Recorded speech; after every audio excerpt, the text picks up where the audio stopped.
My brother smirked. Dad left me the house and company. She just got that old box. Everyone laughed, until I opened it and saw 51 watches worth nearly $500,000. His face went pale. I remember that morning like it was yesterday, the air thick with tension and the glint of my brother's smug smile across the mahogany table. Little did he know, his entire world, and mine, was about to be turned absolutely upside down by a single, shocking revelation. I sat there, fiddling with my watch, the harsh overhead lights making the polished mahogany table gleam a little too brightly.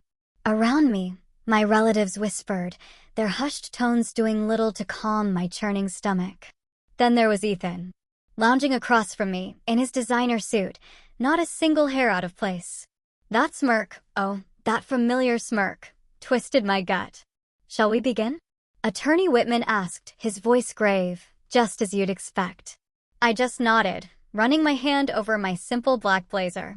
Practical, professional. Just like Dad would have wanted. That empty chair at the head of the table, though. It felt like he was still there, watching. Ethan cleared his throat, leaning forward with that arrogant confidence I knew all too well.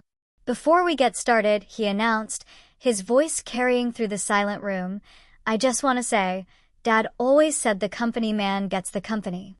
A few chuckles rippled through the room. Uncle Robert clapped him on the shoulder, Aunt Martha nodded knowingly. My face remained neutral. Years of practice, you know? 12 years at Carter and Mason Developments. 12 years of being the first one in, the last one out. 12 years of quietly fixing problems while Ethan collected all the glory. 12 years of being invisible in plain sight. It all just flooded back. I remember standing on the stage at business school graduation, magna cum laude, scanning the crowd for my father's proud face. Finally finding it, only to see a polite nod. "That's nice, honey," he'd said later. Then, almost immediately, "Did you tell your sister about your golf score, Ethan?" 3 under par, Chelsea. The club pro says he's never seen such a natural swing. I blinked away the memory. That was a decade ago. What mattered now was what I'd built since then. The projects I'd salvaged. The clients I'd retained. The profits I'd increased. Like that first huge rescue, when I was only 24. Peterson Development was on the brink, and I stepped in. I worked weekends, personally negotiated with subcontractors, revised budgets line by line. All while Ethan was, what? Skiing in Aspen? Cruising Croatia? Partying in Miami? You get the picture. I was the one working for this company, for my father's legacy. Attorney Whitman adjusted his glasses, pulling me back to the present. Before I continue with the formal reading, I should explain that your father made significant changes to his estate planning in 2018. The room went dead silent. Papers slid across the table towards each of us. I took mine without looking, my eyes fixed on Ethan. His smug expression froze, that confident smile faltering as his gaze darted across the page. I looked down at my own document, the legal jargon swimming before my eyes, until a single sentence snapped into focus. Carter and Mason Developments, in its entirety, was transferred to Chelsea Carter's sole ownership 5 years ago. The air left my lungs. This couldn't be right.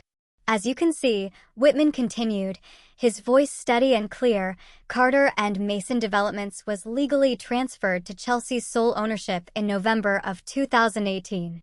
The company's current valuation stands at $2.8 million, with a growth of 35% under her management during this period.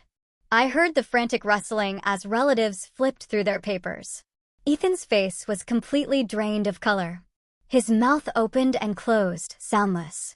There must be some mistake, he finally managed, his voice cracking. Dad would never. There's no mistake, Ethan. The calm in my voice surprised even me. Do you remember the Riverfront Plaza project?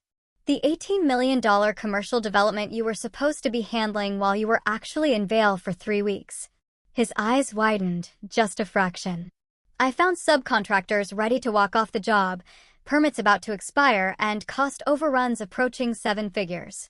I tapped my finger on the document. I spent 6 weeks rebuilding the entire project from the ground up.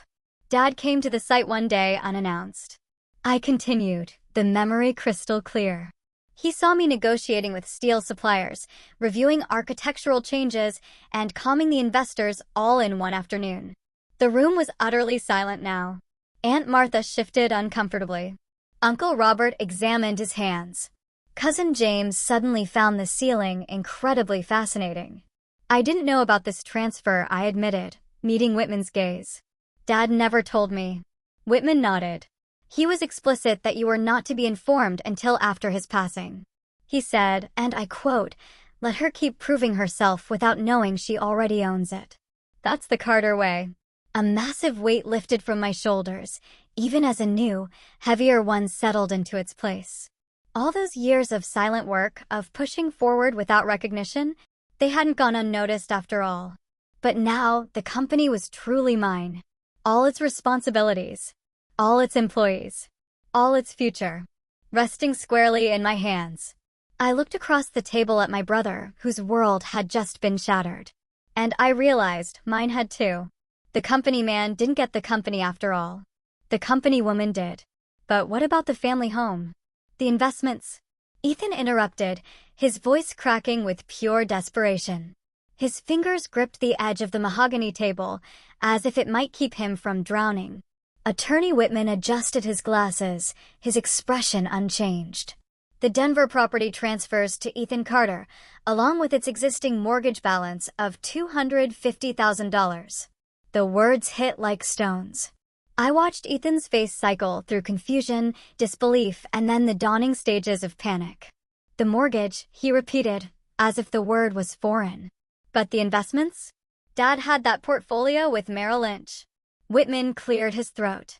I regret to inform you that the family investments were largely depleted during your father's final illness. The medical costs were substantial. A soft murmur rippled through the room. Uncle Robert shifted uncomfortably. Aunt Martha pressed a hand to her throat, her chunky gold bracelet catching the light. So I get a house with a mortgage? Ethan's voice rose an octave. That's it. The realization visibly washed over him. His expected windfall was actually a financial burden. That expensive designer suit suddenly looked like a very bad investment. But what about Chelsea? Aunt Martha whispered loudly from her corner. Surely George left her something? Uncle Robert waved his hand dismissively. Probably some of Margaret's china. You know how George felt about the business staying with the men in the family. I focused on my breathing, keeping my expression neutral as they discussed me like I wasn't even there. The same way they'd always done. Ethan straightened his tie, grasping for anything to salvage his reputation. Well, at least I got the house. Prime Denver real estate. Worth at least $1 million in today's market. His voice carried the forced bravado of a man trying to convince himself as much as everyone else. A small smile appeared at the corner of Whitman's mouth. He glanced at me with a look I couldn't quite interpret. We haven't finished yet. The memory surfaced unexpectedly. 3 years ago, the night I saved the riverfront project. My father called me at 2 a.m.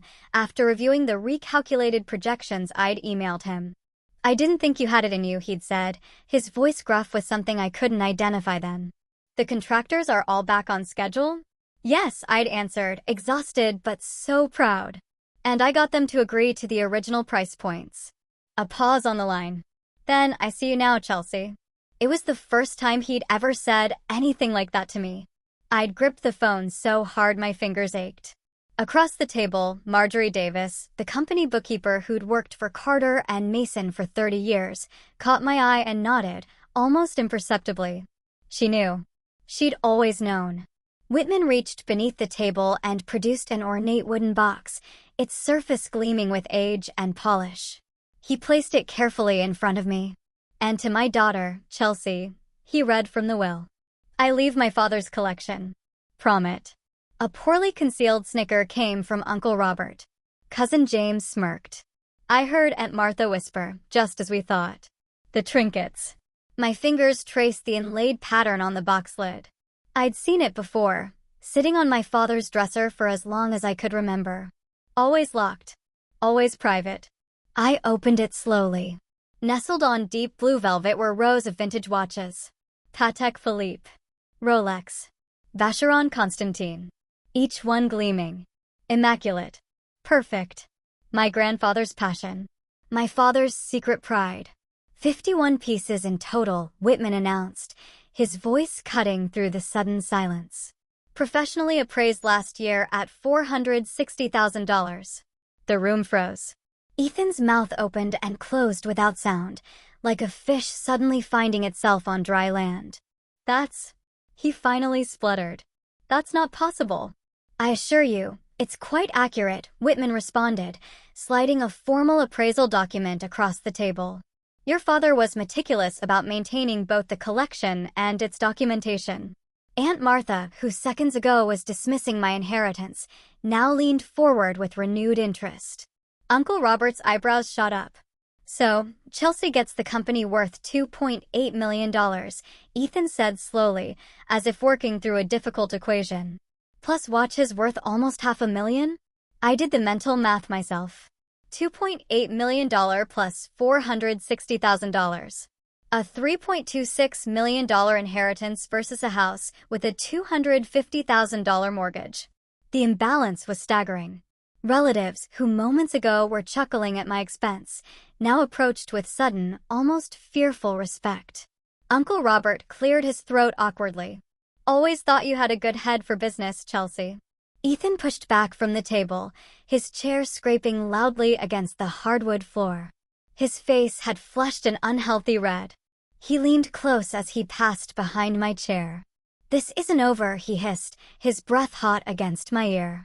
Dad wasn't in his right mind when he changed the will. You know that. Aunt Martha materialized beside me, her hand resting on my shoulder with newfound warmth.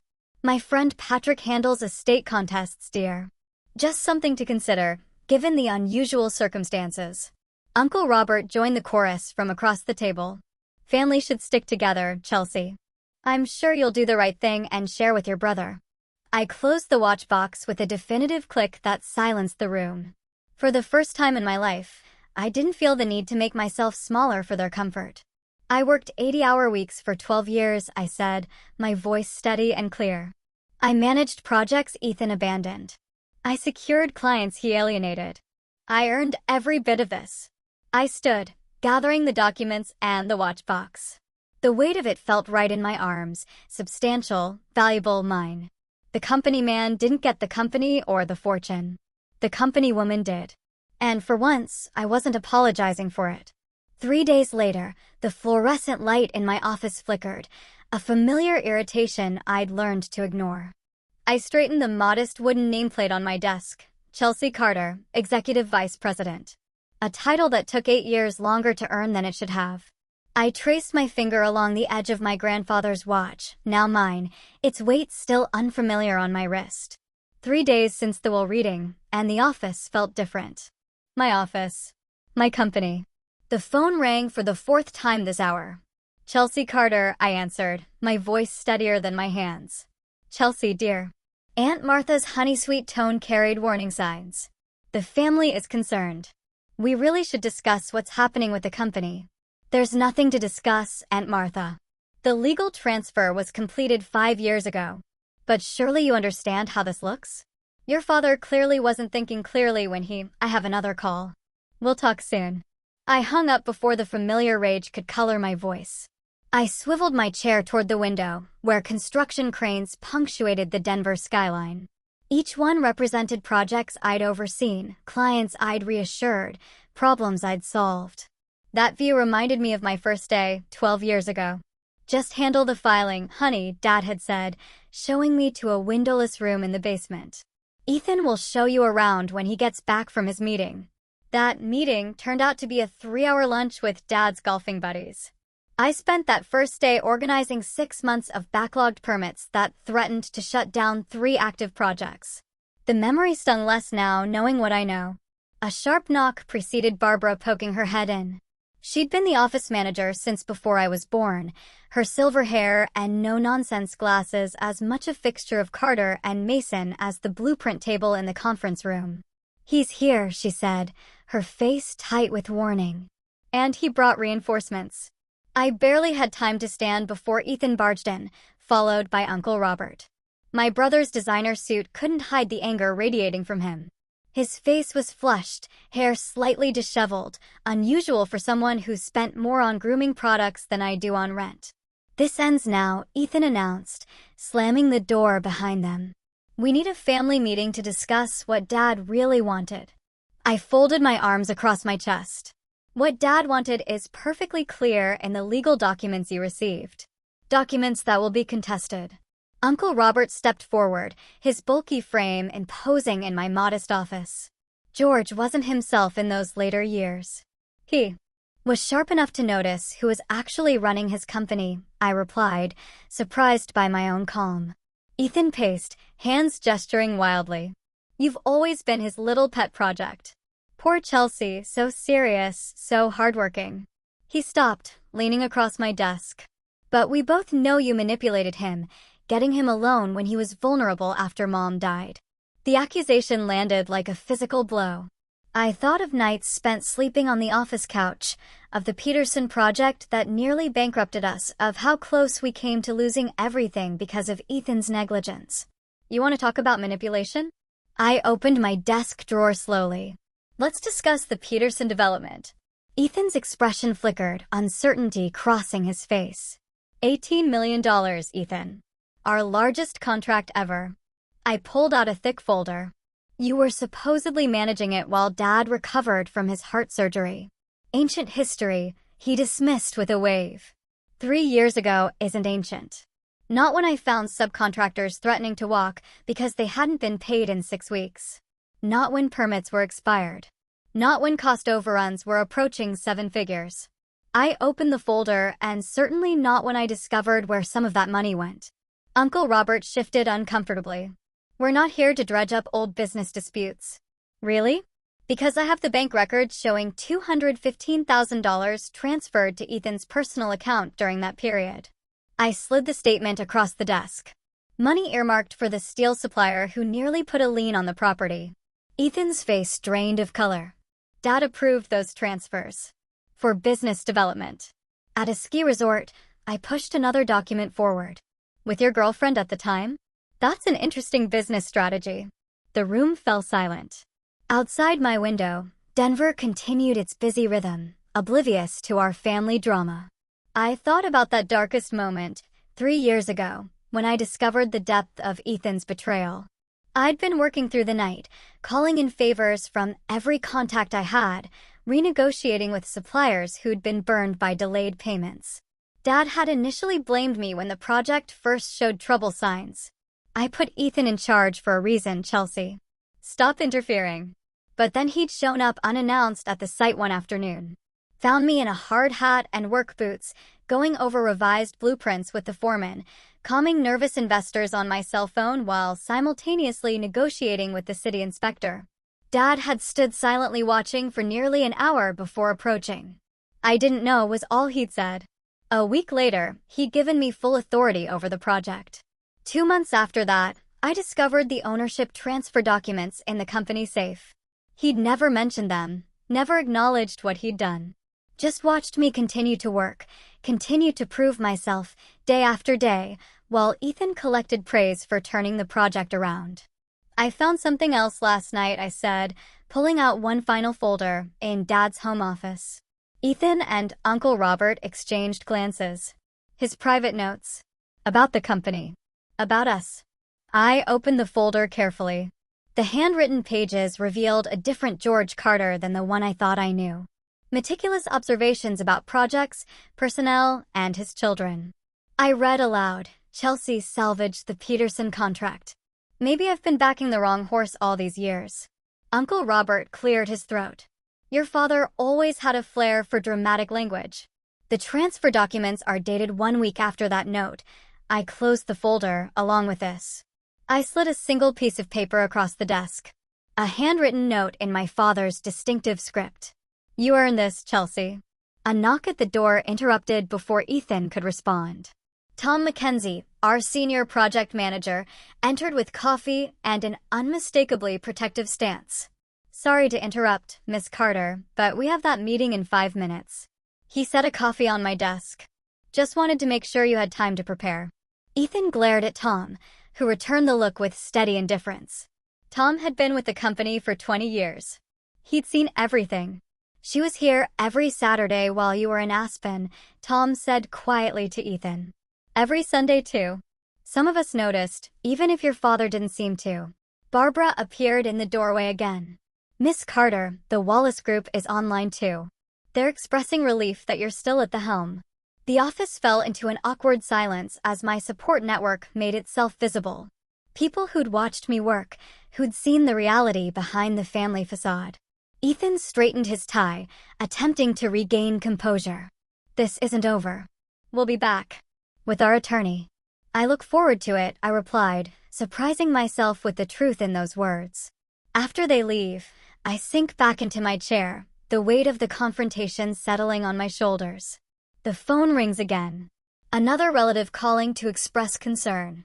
I let it go to voicemail, instead opening my laptop to the email that just arrived from our biggest client. Chelsea, heard about your father. Glad to know you're officially in charge now. We always knew who really ran things. For the first time in 12 years, I don't have to hide my smile when I reply. The next morning, Ethan returns as promised. This time with an attorney, a nervous man with thinning hair and a leather briefcase that looks more expensive than its contents deserve. We're contesting the will, Ethan announces without preamble. Dad wasn't of sound mind when he made these changes. I nod, having expected this move. I understand. And I have 3 years of financial records showing your contributions to this company. I gesture to the chair.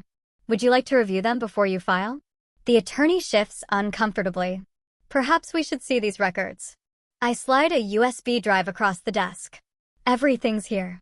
Attendance records, project outcomes, financial transactions. I meet Ethan's eyes directly, including those from personal accounts. The attorney plugs the drive into his laptop. His eyebrows rise steadily as he scrolls through the files. Mr. Carter, he says after several minutes. I think we should discuss this in private. Ethan's face reddens. There's nothing to discuss. She manipulated our father.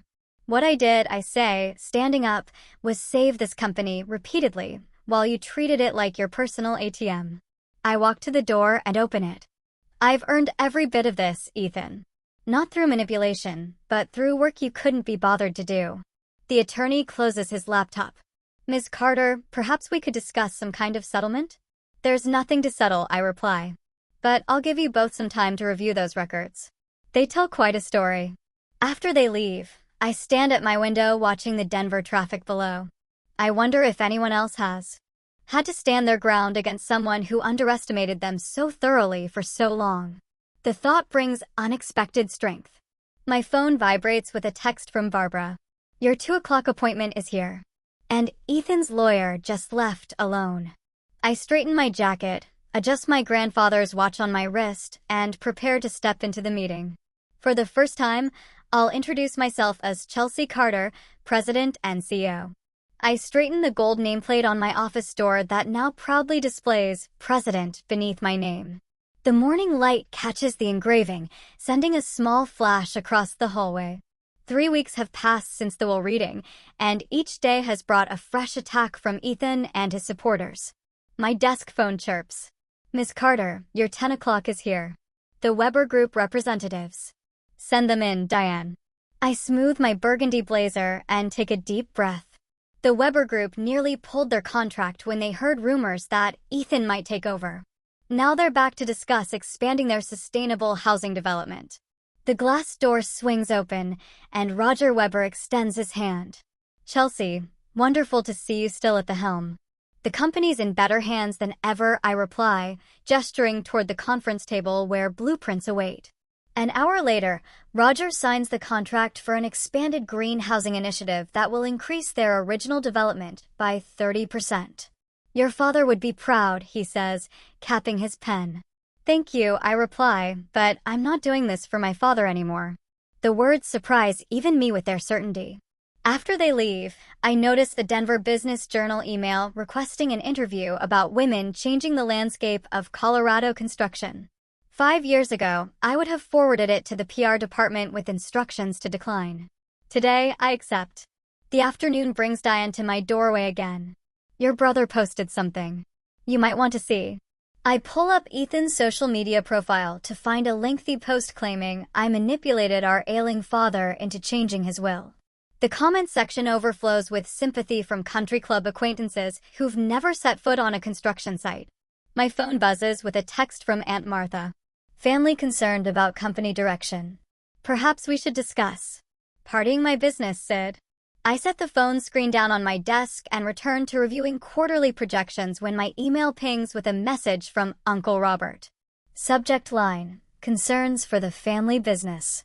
The final blow arrives at 4 o'clock, a legal letter demanding equitable financial compensation for Ethan based on years of contribution to company growth.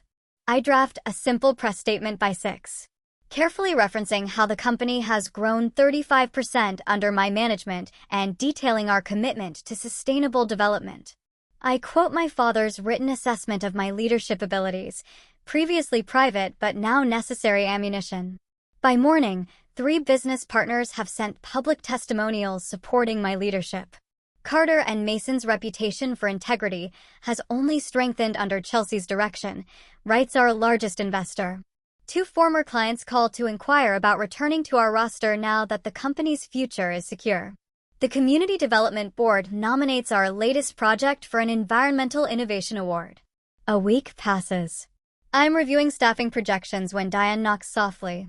You might want to see this, she says, handing me a real estate listing. The family home, Ethan's inheritance, is now for sale. The listing description mentions motivated seller and price to move quickly. Later, Tom from project management stops by my office. My wife's cousin works at that real estate agency handling your family home, he says. Ethan's agent told potential buyers the market isn't what it once was when they questioned the below-market price. The Denver Business Journal arrives the following Wednesday, with our company featured prominently. Carter and Mason leads Green Building Revolution. I place it on my desk beside the blueprint for our newest development. My phone lights up with a message from cousin James, who loudly supported Ethan at the will reading, "Hey, Chelsea, long time. Thought we might catch up over coffee sometime." I'm leaving the office that evening when I spot Ethan's distinctive red sports car parked outside the Northside Employment Agency. The sight stops me cold. The brother who once claimed he was born to run Carter and Mason is now looking for work. Uncle Robert calls the next morning. "Chelsea, about Ethan. The boy might need some guidance. Perhaps there's a position." "I'm not hiring, Uncle Robert." Aunt Martha leaves a voicemail an hour later, asking how the watch collection is doing and whether I'd considered having the pieces properly appraised. From my office window, I can just make out the for sale sign on the family home's lawn, a small red rectangle in the distance. I call my attorney that afternoon. "I need you to document every communication, every post, every legal threat. I want it all on record." He agrees, then asks, "And the expansion plans? Are we moving forward?" "Absolutely." I examine the blueprint for our new headquarters. We break ground next month. That evening, I sign papers on a modest but elegant home in a quiet neighborhood. The mortgage-free status feels like armor against whatever comes next. The realtor hands me the keys. "Congratulations. Most people your age are still struggling with down payments."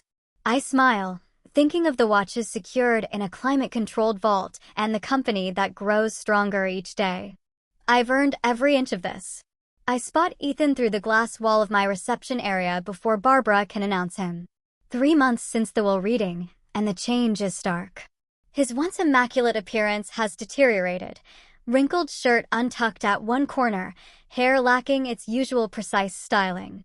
I straighten the papers on my desk and take a steadying breath. "Miss Carter, your brother is here." "He doesn't have an appointment," Barbara says through the intercom, her tone carrying a protective edge. "Send him in," I reply, adjusting my grandfather's watch on my wrist. The weight of it reminds me how much has changed. Ethan enters with a practiced smile that doesn't reach his eyes. "Chelsea," he says, voice warm with rehearsed sincerity. "The new office looks great. Very executive." I gesture toward the chair across from my desk. "What brings you by, Ethan?" He settles into the seat, leaning forward with hands clasped. "I've been doing a lot of thinking about Dad, about what he would want for us, for the company." I remain silent, letting him fill the space. Look, I know things got heated after the will reading. He adjusts his position, smoothing an invisible wrinkle from his pants. But we're family. Carter and Mason has always been a family business. We should be running this together. The audacity nearly makes me laugh. Instead, I keep my expression neutral. The same mask I've worn through countless meetings where men twice my age underestimated me. The housing market is terrible right now, he continues when I don't immediately respond. I can't sell the house for what it's worth. The mortgage is killing me. That sounds challenging, I say, my voice even. His expression shifts, a flash of irritation breaking through the facade. I'm being cut off from my birthright. Chelsea. The Carter name is on this building because of our father and grandfather. What do you think it does to our reputation when people hear about this family dispute? I notice the subtle threat wrapped in concern. Classic Ethan. I'm willing to forgive the past, he says, magnanimous now. We need to move forward. You need an executive vice president, someone with connections, someone who understands the Carter vision. I see. I open my desk drawer and withdraw a manila folder I've kept prepared for this very moment. Would you mind if I shared something with you first? Confusion flickers across his face, but he nods, assuming this is negotiation. I slide the folder across the desk. This contains documentation spanning the last 6 years at Carter and Mason. Ethan flips it open, frowning at the first page, a timeline meticulously crafted by Barbara, showing every major company crisis alongside Ethan's documented absences. Page 2 shows the Peterson development timeline. You'll note you were scheduled as project lead, but flight records confirm you were in Vail from January 3rd through January 28th that year. The project nearly collapsed. His jaw tightens. That was one project. Page 3, I continue calmly. The Westridge Commercial Complex. You reported attending all meetings with the Zoning Commission, yet records show your credit card was used at restaurants in Miami during those dates. I turn to page 4 myself. This spreadsheet tracks company performance quarter by quarter since I took full control. Revenue up 35%. Client retention improved 22%. Employee turnover reduced by half. Numbers can be manipulated, he mutters. Page 5 might interest you. I tap the document. Photos from your Instagram. Skiing in Switzerland during the Hartman crisis. Yachting off Croatia when we nearly lost the Madison account. Golfing in Scotland when 3 subcontractors threatened to walk. His face reddens. You've been building a case against me. I've been documenting reality, Ethan. Something you've always had trouble facing. I turn to the final page. Dad's notes from his private journal. Dated 2 weeks before he transferred ownership. Also, after he transferred the ownership. His concerns about your business acumen are quite specific. Ethan slams the folder shut. This is just Dad being Dad. Always critical, never satisfied. He changed his mind about me, I say quietly. He could have changed his mind about you too, if you'd given him reason. So what now? Ethan asks, his voice taut. You've made your point. You want me to beg? I close the folder and return it to my drawer. I'm sorry, Ethan. We're not hiring. He stares at me, momentarily speechless. We shared a childhood, I continue. But we chose different paths as adults. I chose this company. You chose other priorities. I reach for a business card. Chelsea. I can recommend a financial advisor who might help with your current situation. One consultation might treat. But the company is no longer a family discussion. His controlled facade crumbles completely. What am I supposed to do? He asks, his voice cracking. I never thought I'd actually need to work. The raw admission hangs between us. Perhaps the first honest thing he's said in years. That's something you'll need to figure out, I reply, standing to signal the end of our meeting. Ethan rises slowly, defeat visible in the slump of his shoulders. He walks to the door, pauses as if to say something more. Then continues out through reception. Through the glass, I watch the staff's subtle reactions, eyes following him. Then turning toward my office with quiet nods of respect.